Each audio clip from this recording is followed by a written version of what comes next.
I'm Mr. Collins. This will be my seventh year teaching language arts at SCMS. I really love my job. It's really fun working with you all every day, and I really hope that you all like middle school as much as I do. I'm glad that you're here. I know that middle school can be a little bit nerve-wracking at first. Really, the most difficult thing you have to deal with the first few weeks of school would be lockers.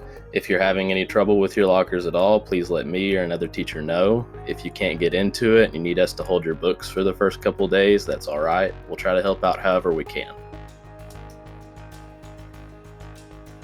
It says be ready. Every day, be sure to bring 4 things to my class.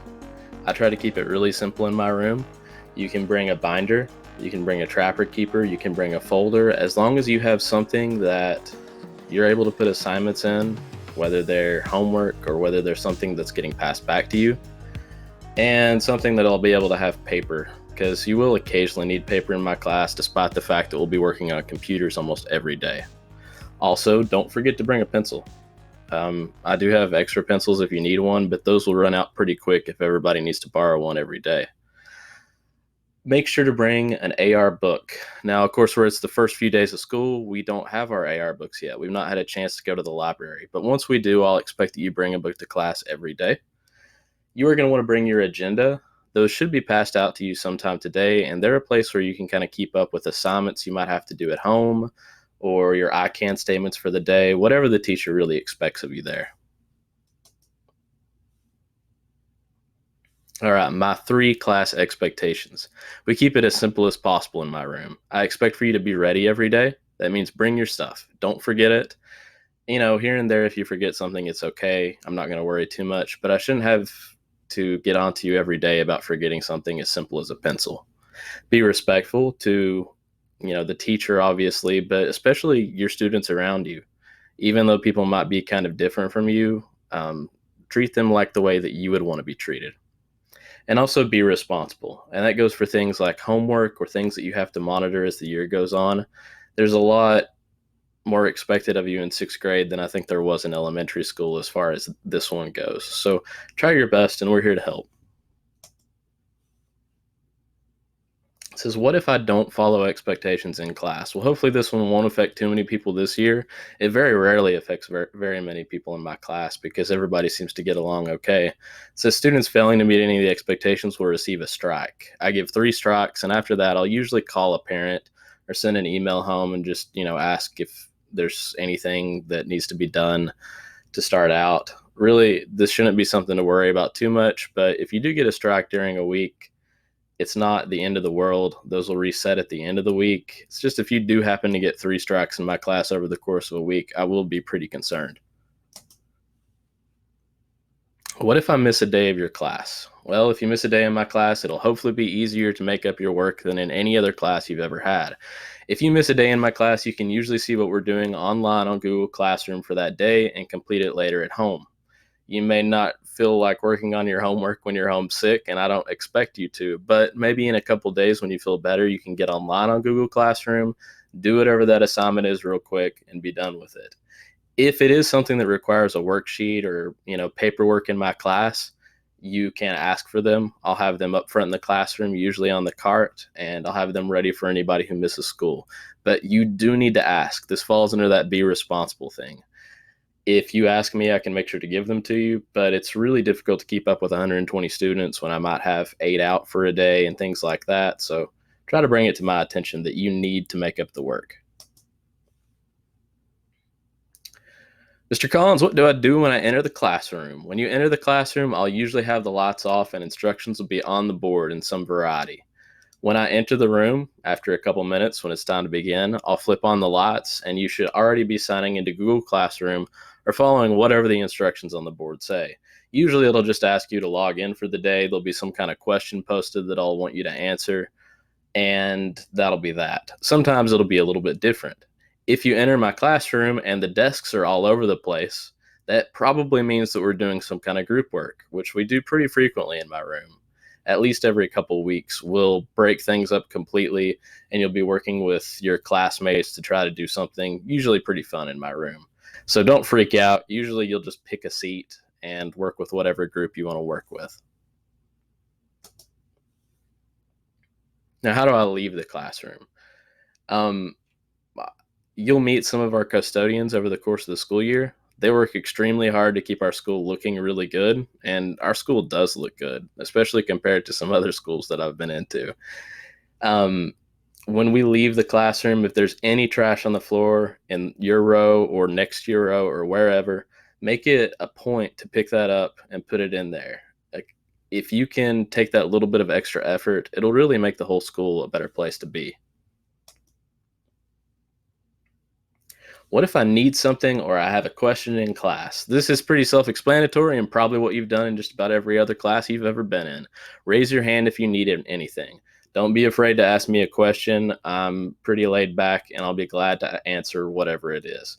Just please don't yell, Mr. Collins, Mr. Collins, Mr. Collins, because I'll usually see you pretty quickly. A hand's good enough. All right, Mr. Collins, what does a typical day of language arts look like? The structure in my class is pretty simple. You'll enter class every day, and we'll start off with one of three things. We'll either have reading time or silent reading times. It's probably been known in past classes of yours, where you'll just read your AR book, and that's it. That'll be my only expectation for that whole 10 to 20 minutes. Hopefully, that'll be a good time to relax and just, you know, rest up for whatever we're going to be doing coming up in the class or for your next classes. Sometimes, like either today or tomorrow, we'll be working on a journal entry. And that's where I'll try to ask you a kind of interesting question and see what your answer is. You'll put it on paper. This is kind of like free writing. I don't have big expectations as far as you having it absolutely perfect in every single way. I just kind of want to see what you think and if you're able to think creatively. Lastly, sometimes we'll do some tech practice exercises. This could be something as simple as practicing typing for a few minutes. I might show you how to do something on Google Classroom or some other tool that just might be useful during middle school, high school, and even sometimes on into college. Typically, this block will last about 20 minutes, the first part of class, and it'll just give us time to warm up a little bit. After that, we'll take 5 to 15 minutes and we'll usually either watch a short video like this explaining what we're going to try to learn today, or I'll begin to talk about whatever it is that we need to learn about in class today, just myself up in front of you. That'll usually be pretty quick because I like to get into the practice pretty fast. I want to see what you can do with what we've learned or what we've talked about online. Sometimes we'll work together in groups or break up into pairs.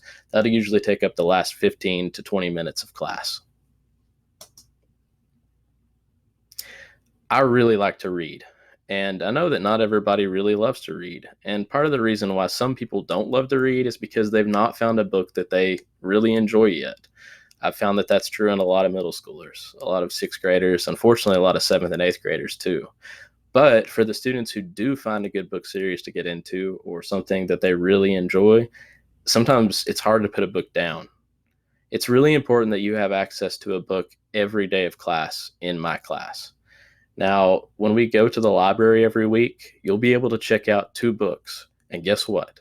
You don't have to pick out one fiction book and one nonfiction book. You can pick out whatever type of literature that you want. You're welcome to select whatever it is as long as it's near your reading level. And I expect you to have at least one of those books in my class every day.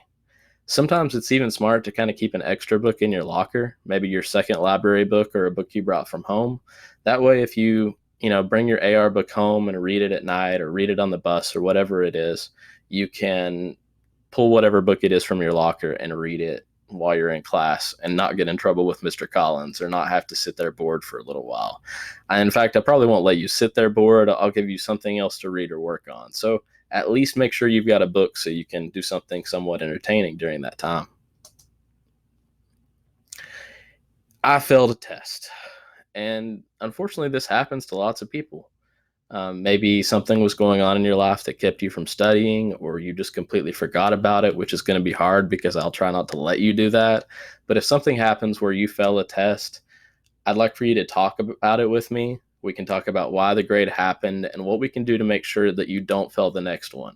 That doesn't mean I'm going to give you a ton of extra homework or anything like that. I just want to make sure that, everything was all right and that you know what to do to prepare for a test.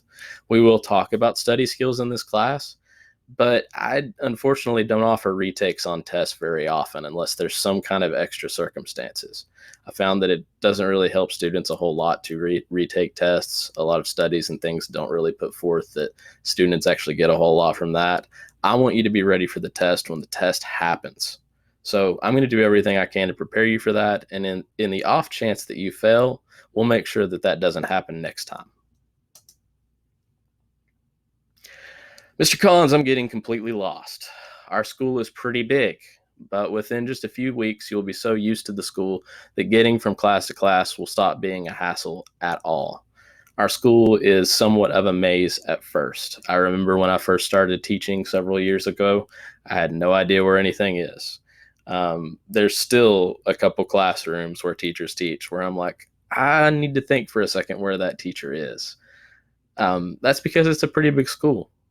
If you're not sure where something is, feel free to ask me. Feel free to ask any teacher, especially these first few days, and we'll point you in the correct direction, or we'll send you with somebody who knows, or we'll take you there ourselves. Really, don't worry about it too much. Now, this will cut it for our first little explanation of what's important in Mr. Collins' class. We'll go on to talk some more about accelerated reader and technology and things as we go on in the next few days, but I think that caps it for the most important stuff.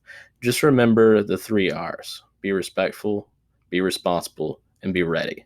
And if you can do those 3 every day, I promise this will be the easiest and most fun school year you've ever had. All right, have a good one.